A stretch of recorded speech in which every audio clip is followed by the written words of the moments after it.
Assalamualaikum warahmatullahi wabarakatuh. Selamat pagi, salam sejahtera untuk kita semuanya. Salam sehat untuk kita semua. Pagi hari ini edisi Sego Tewel kita kehadiran tamu yang istimewa. Tamu yang luar biasa yang hadir di warung Sego Tewel kita. Yang telah hadir bersama kita Bapak RM Ahmada Mangkunegara selaku Kepala Sekretariat Bawaslu Kabupaten Pati, Kepala Sekretariat Muda, Energik, dan ganteng ini. Luar biasa kita Pati sekarang punya kepala sekretariat yang luar biasa. Beliau baru saja menyelesaikan pendidikan doktor di Undip dan saat ini beliau juga aktif dalam beberapa organisasi. Baik, langsung saja ya Pak Mada nih, sapaan akrab teman-teman di Bawaslu Kabupaten Pati atau mungkin teman-teman Bawaslu Pati ini kadang manggilnya Gus Mada. Nah, ini yang akrab disapa Gus Mada ini di Bawaslu Kabupaten Pati sebagai kepala sekretariat mulai kapan Bapak panjenengan berkarir dan kenapa Bawaslu ini jenengan pilih sebagai tempat untuk pengabdian?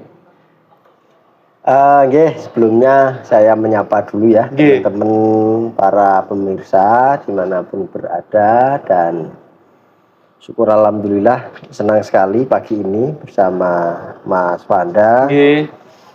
Saya diizinkan untuk ngobrol jagung bareng di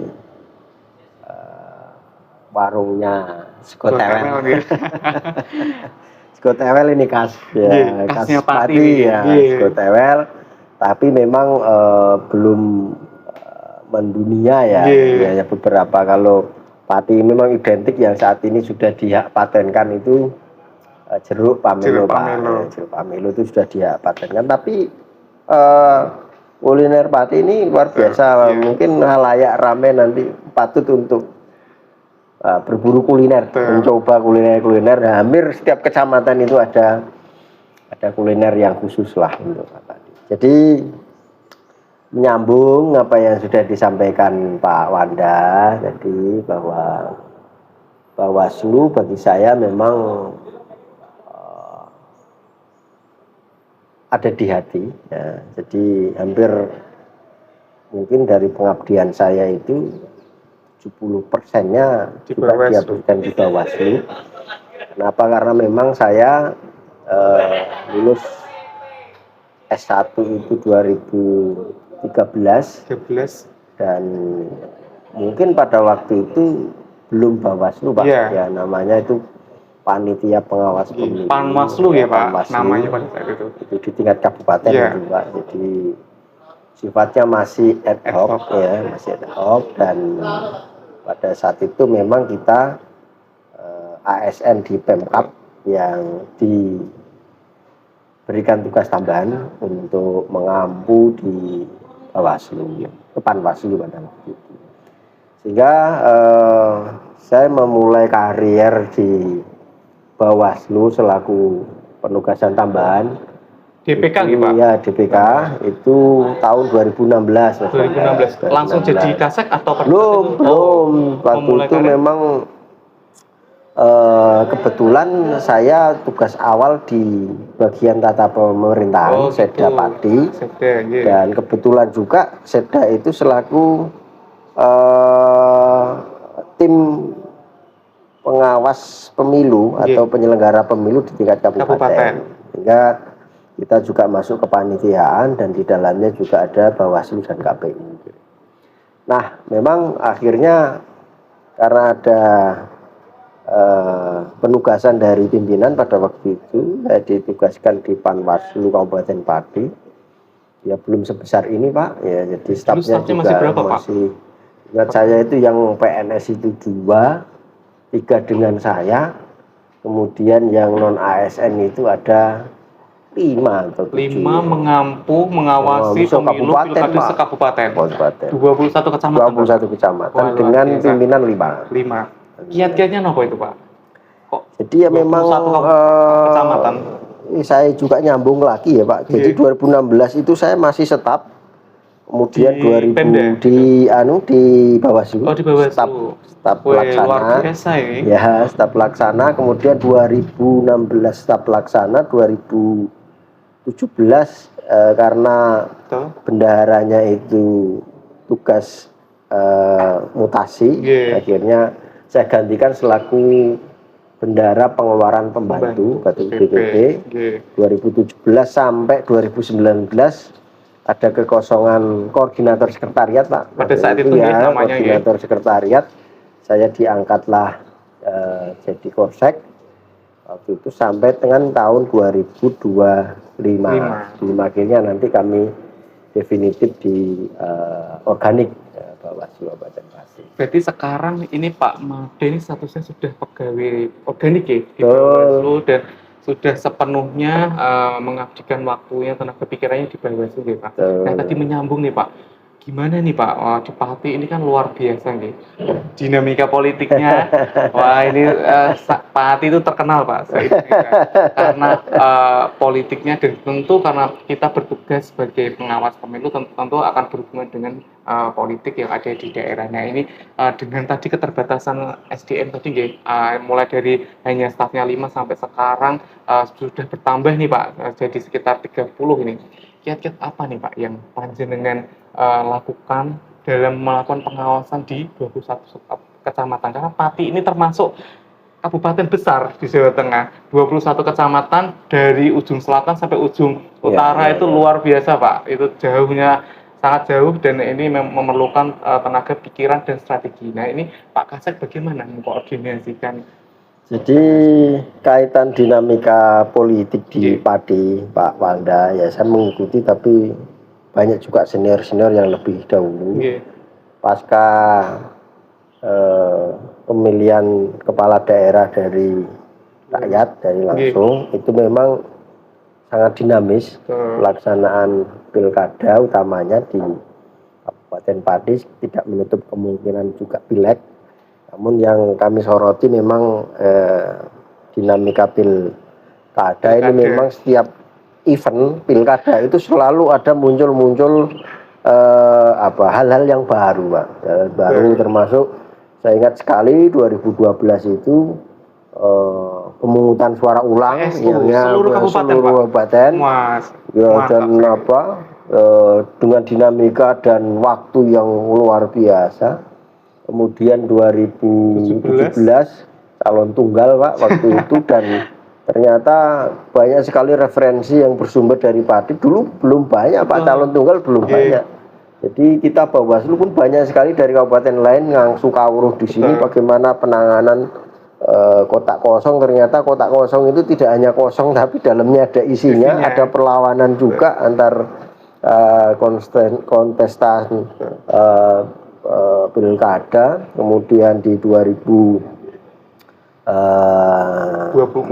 kemarin ini memang ya dinamika juga luar biasa. Waktu itu memang kekosongan pejabat bupati sampai 2,5 tahun, itu juga ada dinamika itu sendiri, sehingga memang ini luar biasa. Dan Pati ini menjadi basic rujukan ya dari beberapa, termasuk saya ingat betul regulasi tentang undang-undang pemilu yang dulu rekomendasi kepala daerah kalau nggak salah itu dari pengurus di tingkat kabupaten, akhirnya ditarik menjadi pengurus pusat untuk rekomendasi pencalonan itu, karena juga dinamika dari Pati Pak waktu itu. Menarik sekali ya Pak, Pati itu ibarat sebagai miniaturnya Indonesia ini. Semua permasalahan kajian itu ada di Pati, bahkan sampai bisa menjadi rujukan para akademisi ini, terutama untuk di bidang politik dan pemilu ini untuk melakukan riset dan kajian. Luar biasa, posisi Bawaslu di Kabupaten Pati ini sangat krusial ya Pak, sangat penting. Nah ini menyambung juga Pak, ini terkait posisi Bawaslu di Kabupaten Pati. Dulu itu kan Bawaslu Kabupaten Pati kan masih sifatnya dari ad hoc ya, ad hoc, kemudian permanen tetapi belum satker. Nah, sekarang ketika Pak Kasek diamanahi untuk menjadi kepala sekretariat secara definitif, dan alhamdulillah Kabupaten Pati sudah satker ya Pak, mulai tahun kemarin 2025 ya sudah satker dan dipimpin langsung oleh Pak Kasek. Nah ini perjalanannya seperti apa Pak, kelembagaan di Kabupaten Pati mulai dari ad hoc sampai sekarang satker, dan sampai sekarang kita berkembang lagi satker menuju ke apa ya namanya ya, lembaga satker yang benar-benar mandiri, pengelolaan keuangannya yang mandiri, dan bagaimana fasilitasi kepada pimpinan kita terkait dengan tugas-tugas pengawasan.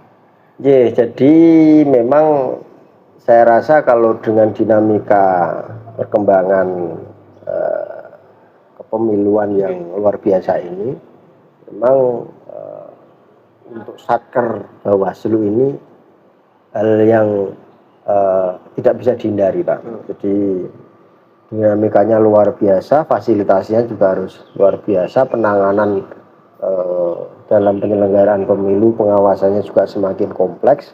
Kalau kita tidak mengarah ke satker, tentu nanti dalam perjalanannya akan kesulitan.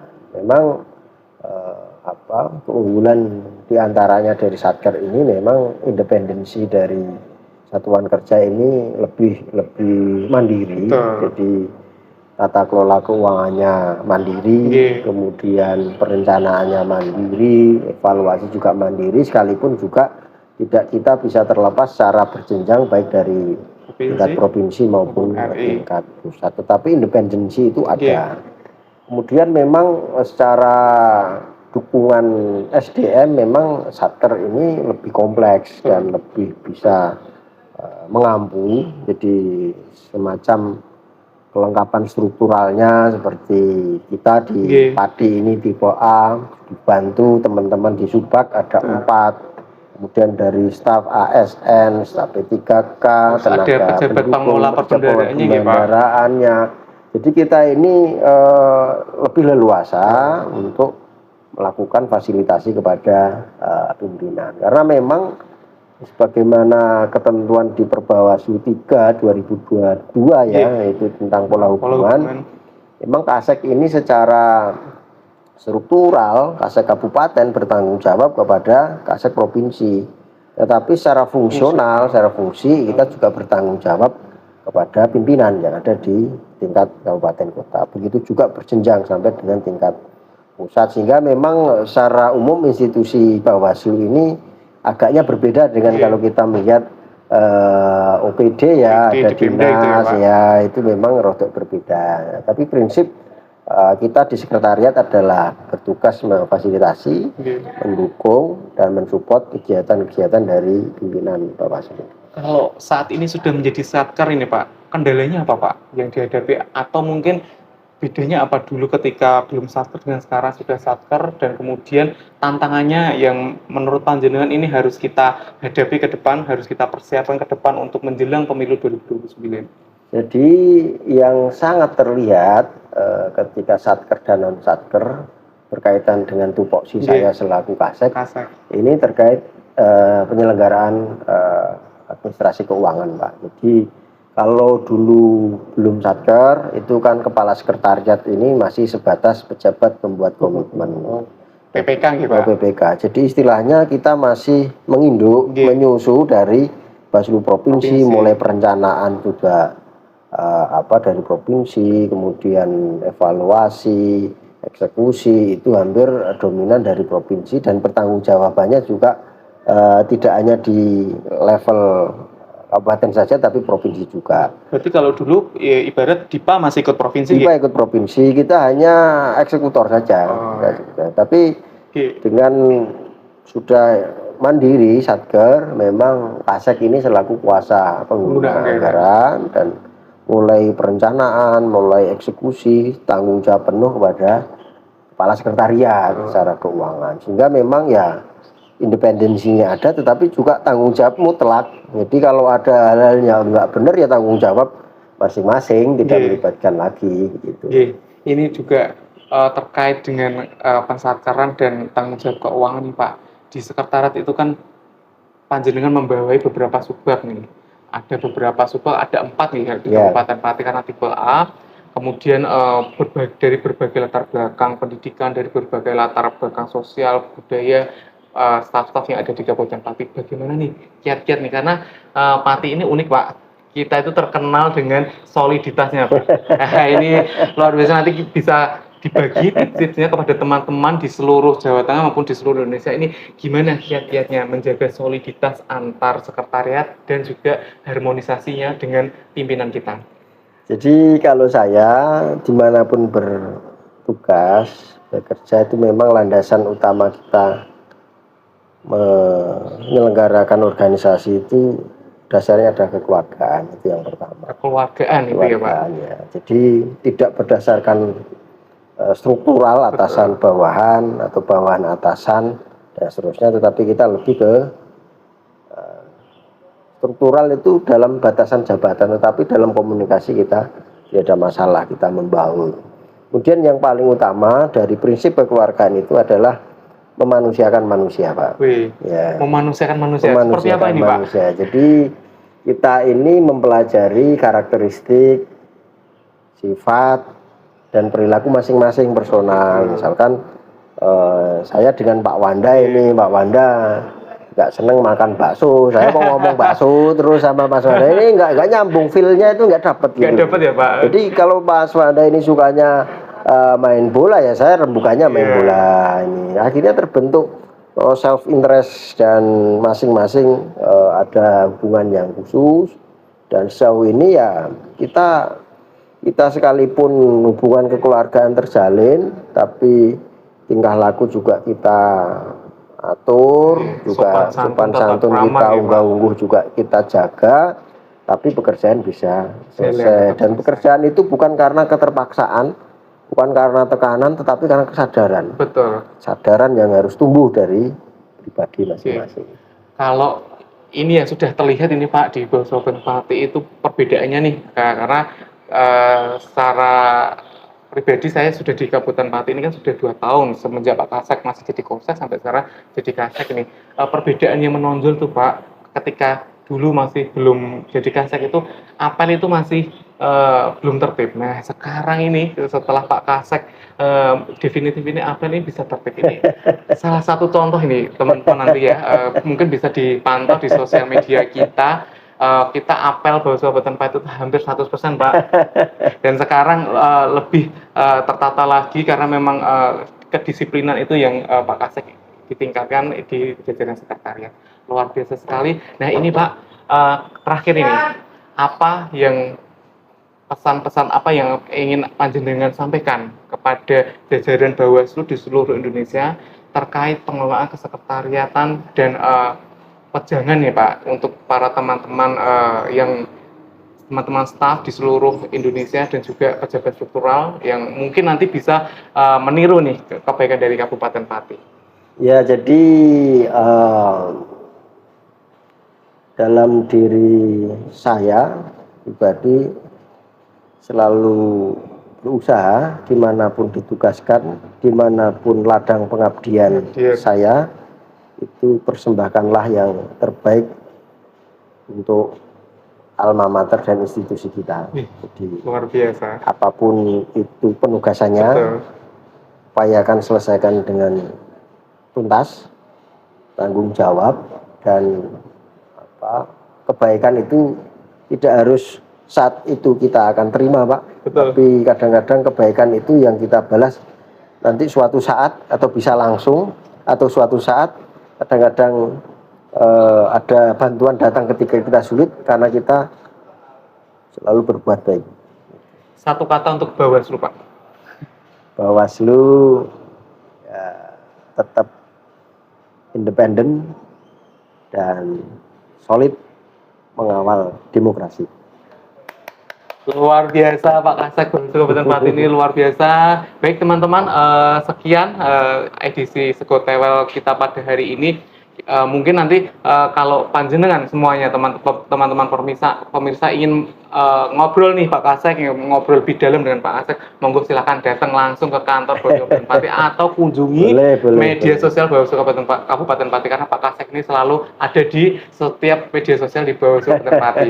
Baik, sekian dari saya, terima kasih atensinya. Jangan lupa follow media sosial Bawaslu Kabupaten Pati, ikuti semua informasi kepemiluan dan informasi kegiatan Bawaslu Kabupaten Pati di semua sosial media Bawaslu Kabupaten Pati. Stay tune. Wassalamualaikum warahmatullahi wabarakatuh. Waalaikumsalam. Terima kasih Pak. Pak Kasek.